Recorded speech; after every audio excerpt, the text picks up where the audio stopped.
Okay guys, magandang gabi sa inyong lahat. Ito pala yung huli ko ngayong araw. Ayan guys, baraongan. Ewan ko kung anong tawag sa inyo, pero dito sa amin, baraongan tawag dito.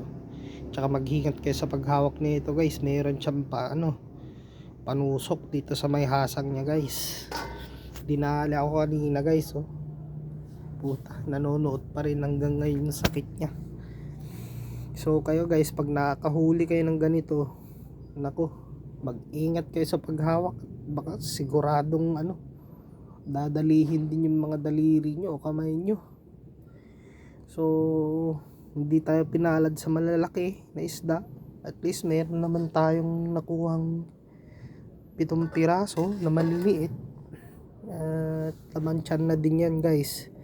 Sa mga viewers ko dyan, subscribe sa aking channel para makapag-upload pa tayo ng magagandang video guys. So maraming salamat. Magandang gabi sa inyong lahat. God bless.